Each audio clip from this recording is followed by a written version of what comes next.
Starting today, my husband suggested we move in with my parents. Since they're my parents, it shouldn't be a problem, right? But it caught me off guard. I was shocked and almost cried because he didn't mention it before.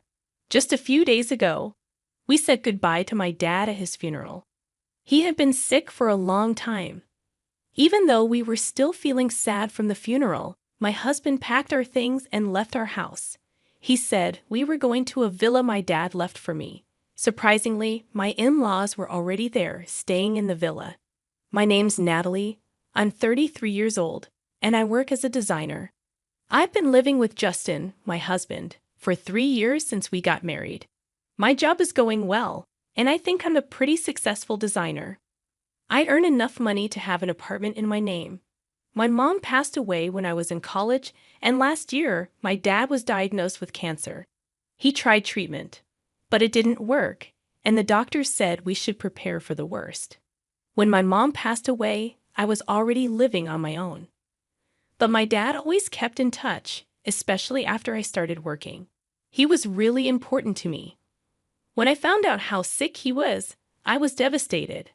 I worried about him all the time, and my husband kept asking me about his health. But honestly, I didn't think he really cared. It felt like he was just waiting for my dad to die. My husband always seemed insecure because he made less money than me.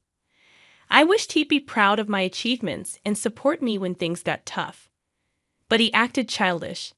He was always competing and only seemed happy when he was winning. My dad told us not to worry about him and to focus on our relationship, but I thought we should spend time with him while we still could. That way, we wouldn't regret it later. I started to resent my husband more and more. In the beginning of our marriage, he was loving and caring, but his insensitive comments about my dad's illness hurt too much. I couldn't believe how much he changed. My husband works from home, and he said having me around distracts him. So I rented an office and started commuting. Even though I was busy with work and taking care of my dad, my husband didn't help with anything at home. He lived selfishly and didn't care about my feelings. Living with him made me realize how little he understood me, and I felt really lonely. Then my dad died. We had already sold our family home, so I was busy with funeral arrangements. But my husband was always on the phone or disappearing. He didn't seem interested in helping me at all. I begged him to help, especially during such a hard time. But he just brushed me off, saying he was getting a lot of work calls. I was so angry and disappointed in him. Losing my dad made me feel even more hurt by his coldness. On the day of the funeral, I felt incredibly sad. After spending a long time talking with his parents, my husband came back smirking. Their suspicious looks made me feel even more alone. But despite that, the cremation, interment, and inheritance stuff went smoothly, and the funeral ended well. Then, out of the blue, my husband suggested we move in with my parents. He said, "They're your parents, so it shouldn't be a problem, right? If you're against it, should we get divorced?" He said it like it was a joke, but I couldn't stay calm. I strongly opposed the idea, especially since we didn't have any extra rooms in our apartment. One room was used as my workspace and for storing my husband's work stuff. But he just smiled and said we should live in the villa I inherited. It was a special place for me, filled with memories of my dad. I wanted to keep it that way, but my husband didn't seem to care. He kept making selfish demands. I tried to explain that living there would be tough, but he wouldn't listen. His parents had already decided to move there. They probably planned it during the funeral. Since the villa was big and peaceful, they liked it. Their move was already in progress, and I couldn't object. Every time I spoke up, my husband got mad. He accused me of only thinking about myself and being absent from home. "Because of your father's illness and all those sudden calls, do you even realize how much I've put up with? Your obsession with your father has been too much to handle." His words were harsh, and I felt like my world was falling apart. "Now that your father's gone, you need to listen to me. It took him a whole year to die, which was way too long," he continued, his tone cold and heartless. I couldn't believe this was the man I married. He showed no respect for my father or me. I remembered how my dad looked in pain in his hospital bed. He wouldn't have wanted me to just obey my husband like this. In that moment, I realized all my love for my husband had disappeared. It hurt to think about how he found joy in getting the villa while I was mourning my father's death. But I held back my emotions and warned him about regretting his decision. I packed the essentials and left our home, leaving my husband puzzled. I didn't want to say anything more to him. It was painful to see my in-laws, who probably couldn't wait for my father to die so they could move in. But I followed my husband silently. The only thing I couldn't accept was him taking over my special place. The villa, although technically a villa, was just a regular home by the sea, where ordinary people lived. However, the villa's location was quite convenient, being easily accessible from the city center, and the land itself held considerable value. As I stepped out of the station, the familiar scenery of my childhood greeted me. I remembered how my mother used to be alive, and whenever I dozed off on the train, my father would carry me on his back all the way home. When we reached the villa, my in-laws were already inside. I started to suspect something fishy, realizing that my husband had secretly given them a key without my knowledge. This made me even more uneasy, sensing a secret plan to move in without my consent. Looking around the villa, I saw my in-laws' eyes shining with excitement for their future life here. Despite being a single-family home, the sturdy furniture my father had chosen was arranged in a slightly different European style, probably to my mother's taste. But their ecstatic comments irritated me. They seemed to underestimate the significance of my father's passing, seeing the villa merely as a luxurious house. Their lack of sensitivity became even more apparent when my husband joined in, laughing as they opened beers to toast the move. I sighed deeply, feeling the precious memories I shared with my parents at the dining table being tainted. I decided to hide my feelings and endure the night. The next morning, my mother-in-law's scream shattered the quiet atmosphere of the villa, instantly alerting me. When I woke up, I noticed my father-in-law and husband causing a commotion, but it took me a moment to reach the source of the scream. In the bathroom, my mother-in-law was on the floor, clutching her foot with a panicked expression. She explained that the floor had given way beneath her, but when my husband and father-in-law checked, everything seemed fine. As they examined the floor, I suggested they try stepping on a slightly differently colored part. When they did, the floorboard made a sound and slightly sunk, but then snapped back into place when lifted. I explained that it was intentional, part of what my father called a mechanical mansion or a trick house. He was a huge ninja enthusiast, and this villa was his pride and joy. He had installed traps and mechanisms throughout the villa, including floorboards that seemed to collapse but were actually harmless.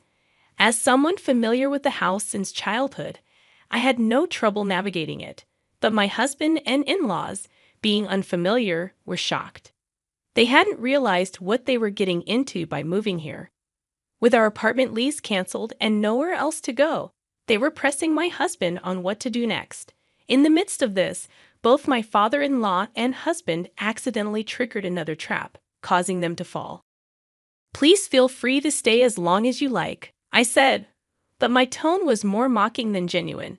They had been so enchanted by the luxury of the villa, ignoring my warnings and showing no interest in my father's hobbies.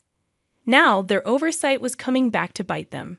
Even when I explained the dangers of the traps, they didn't take it seriously. "We'll get used to it," my husband said confidently. "I'll head back to the apartment to prepare for our move," I replied, leaving them in the villa. But in reality, I had no moving preparations. I planned to take a few days off and sort through my father's belongings. As expected, after just 2 days, my husband and in-laws had had enough. Meanwhile, I found solace being by myself and could slowly regain a positive outlook, planning my new life. Before long, my father's villa became a minor tourist attraction in the neighborhood. It was regularly featured in local newsletters as the trick mansion hidden in a residential area. Reflecting on this, I remembered strangers touring the villa and local children playing there, making it a lively spot. Since my upbringing had made me proficient in foreign languages, I could manage calls from foreign visitors. But my husband and in-laws couldn't understand foreign languages at all.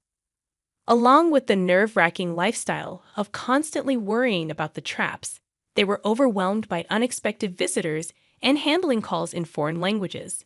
Exhausted and sleep-deprived, they stumbled back to the apartment. "Why don't we all live in this apartment together?" "Think about it," I suggested. They had longed for my father's demise to get their hands on the villa, only to give it up in just 2 days. Instead of serving them tea, I handed my husband the divorce papers, already filled out and stamped in my section. "There's no way we can live together. If you understand, just leave quickly," I explained with a deep sigh.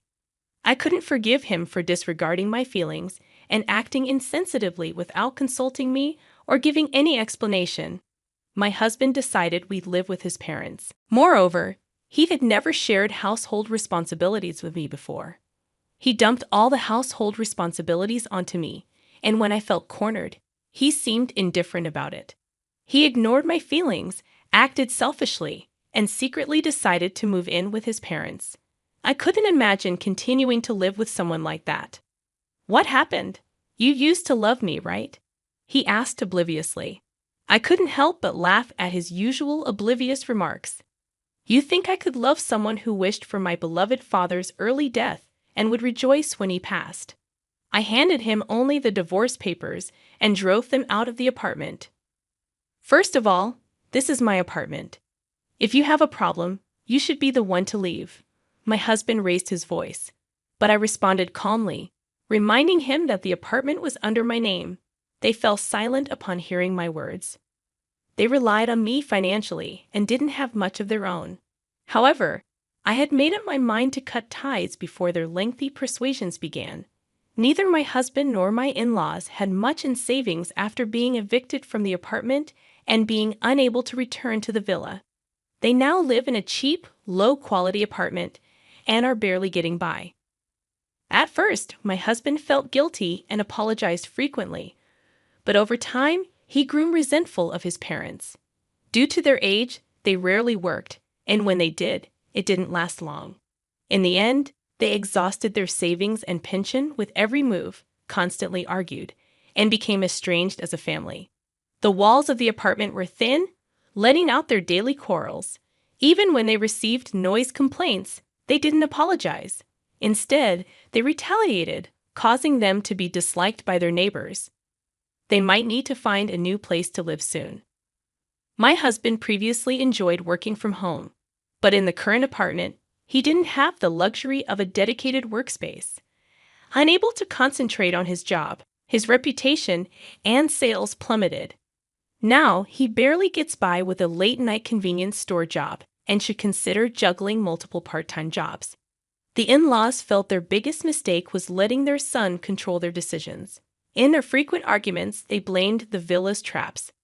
"If you had been more responsible, we wouldn't be in this situation," they argued. "You should have checked properly." "Don't blame me now," my husband countered. "I never imagined we'd end up like this because of our son," she said, reflecting on how her parents had always wished to inherit the villa and were overjoyed when her father passed away. I will never forget that after the divorce, I made significant strides in my career as a designer. To process her father's death and all these events, she created designs incorporating ninja elements and showcased them on social media. Their popularity spread rapidly, and one day a major cosmetics company contacted her to design packaging with an Asian touch incorporating ninja elements. She felt this work would preserve her father's cherished memories. Of course, I eagerly took on this project and committed fully to it. Ultimately, it was a huge success, propelling my career forward and allowing me to give joyful updates at my parents' graves. She retained the mechanical house, keeping it as a special place filled with memories of her father. She began organizing tour schedules and, with a little tweaking, turned it into a space where both tourists and local children could enjoy for free. Soon, the house attracted significant media attention, and the income from this exposure helped to defray ongoing costs.